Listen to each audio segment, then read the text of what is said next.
Audio Jungle. Audio Jungle.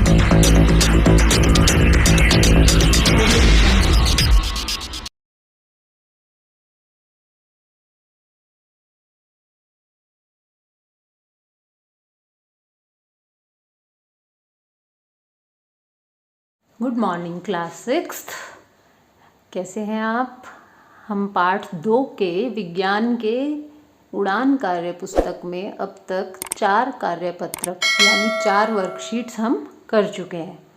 मुझे उम्मीद है आप उन्हें ज़रूर देख रहे हैं और आगे भी देखेंगे, क्योंकि बच्चों ये आपके बेनिफिट के लिए ही मैं वीडियो बना रही हूँ, जिससे कि आपको लेसन को समझने में भी आसानी हो और आप इन कार्यपत्रक को अपनी नोटबुक में करें। आज हम 5वां और 6ठा दूसरा पाठ जो हमारा है भोजन के घटक, इनके लास्ट वर्कशीट 5वां और 6ठा करेंगे। तो 5वां जो कार्यपत्रक है आपका, इसका स्क्रीनशॉट भी मैं आपके साथ शेयर कर दूंगी और इसमें आपने 2 कॉलम दिए हुए हैं। इस कॉलम में हमें विटामिन के नाम और खनिज लवणों के नाम दिए गए हैं। यहाँ पर जैसे आपको दिखाई दे रहा है vitamin A, vitamin B, vitamin C, और नीचे 3 खनिज लवणों के भी नाम दिए गए हैं, जैसे कैल्शियम, आयोडीन, लोहा। और इस तरफ वो चीज़ें बता रखी हैं जो इन विटामिन की कमी से हो जाते हैं। विटामिन या खनिज लवणों की कमी से होने वाले जो रोग हैं, उनके नाम आपको इस साइड बताए गए हैं। तो आपने इनका मिलान करना है कि कौन से विटामिन से कौन सी कमी होगी या कौन सा रोग होगा और उस कमी को कैसे दूर कर सकते हैं, वो साथ साथ ही मैं आपको बता दूंगी। चलो हम शुरू करते हैं। विटामिन ए सबसे पहला है हमारा विटामिन ए। विटामिन ए की कमी से बच्चों हमारी दृष्टि जो है वो कमज़ोर हो जाती है। यानी कि एक तो कमज़ोर होती है, वैसे उम्र के साथ या ज़्यादा टीवी देखने से भी कमज़ोर हो जाती है, लेकिन अगर आपके शरीर में विटामिन ए की कमी है तो भी कमज़ोर दृष्टि हो जाती है, अर्थात अंधेरे में कम दिखाई देना। यानी शाम के समय बच्चों में ये खास होती है, तो आपको इसका ध्यान रखना है कि शरीर में विटामिन ए की कमी नहीं होनी चाहिए। या फिर अगर आपको शाम को देखने में दिक्कत आ रही है तो आप ये समझ सकते हैं कि शरीर में विटामिन ए की कमी है। इसको दवाई से भी पूरा कर सकते हैं। और बाकी कुछ फल ऐसे हैं हमारे जिनको खाकर विटामिन ए की कमी को पूरा किया जा सकता है। उसमें सबसे मेन है गाजर। अगर आप पर्याप्त मात्रा में गाजर खाते हैं तो विटामिन ए की कमी नहीं होगी। दूसरा है विटामिन बी। विटामिन बी की कमी से जो रोग हो जाता है, उस रोग का नाम है बेरी। और इस रोग में शरीर में पेशियां जो हैं वो दुर्बल हो जाती हैं, मांसपेशियां जो हैं वो कमज़ोर हो जाती हैं। तो जो प्रोटीन युक्त चीज़ें होती हैं उनमें बहुत अधिक मात्रा में विटामिन बी भी पाया जाता है। अगर आप वो खाएंगे तो इस रोग से बच सकते हैं। तीसरा है विटामिन सी। विटामिन सी की कमी से जो रोग हो जाता है उसका नाम है स्कर्वी। विटामिन सी की कमी से होने वाले रोग का नाम है स्कर्वी। इस रोग में क्या होगा कि आपके मसूड़ों से, हमारे जो दांत हैं वो मसूड़ों में धसे हुए हैं, तो मसूड़ों से खून निकलने लगता है। और विटामिन सी जो है आपका, ये आपको खट्टे फलों से प्राप्त होता है, जैसे नींबू, संतरा, आंवला, इस प्रकार के जो फल हैं, अगर आप पर्याप्त मात्रा में खाएंगे तो विटामिन सी की कमी नहीं होगी। अगला है विटामिन डी। विटामिन डी की कमी से जो रोग हो जाता है उसका नाम है रिकेट्स। आपने इन रोगों के नाम याद करने हैं।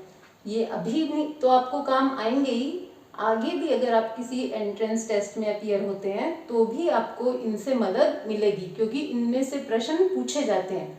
विटामिन डी की कमी से होने वाला जो रोग है वो है रिकेट्स। इसमें क्या होती है कि हड्डियां जो हैं वो टेढ़ी मेढ़ी हो जाती हैं। और विटामिन डी आप बहुत आसानी से प्राप्त कर सकते हैं सूर्य की रोशनी से।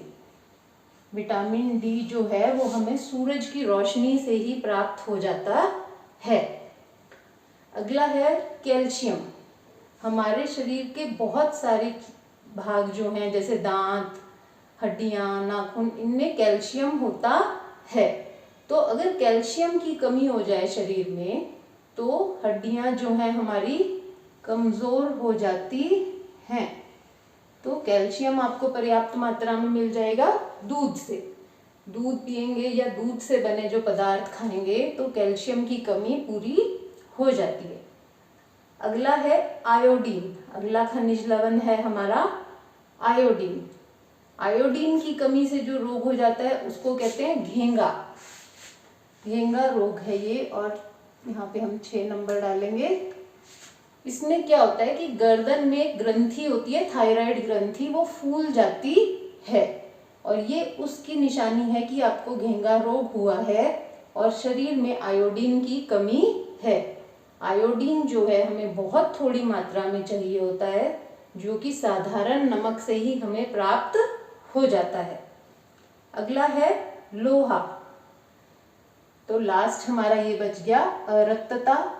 लोहे की कमी से लोहा जो है, आयरन जो है, हमारे खून में पाया जाता है और अगर खून की कमी होगी तो अरक्तता मतलब रक्त मतलब खून, अरक्तता मतलब खून की कमी।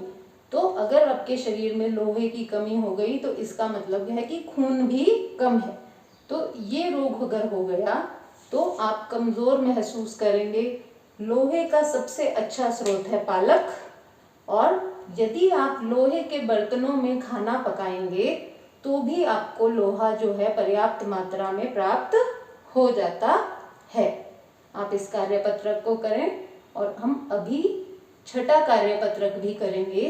उसमें भी हमने मिलान करने का ही काम करना है।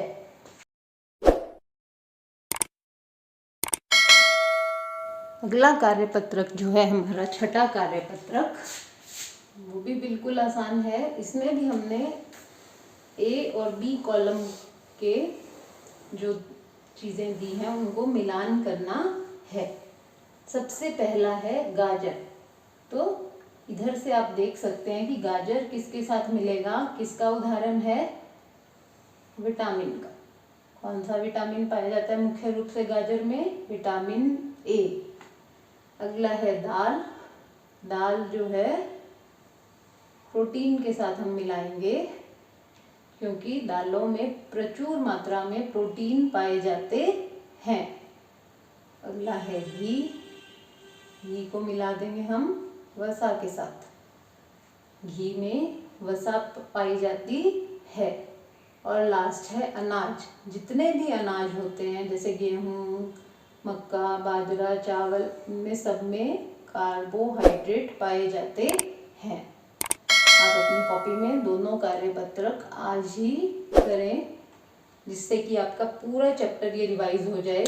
अगर किसी बच्चे ने पिछले कार्यपत्रक नहीं करे 1 से 4 तक तो वो पिछले वीडियो देख के उसे भी करे।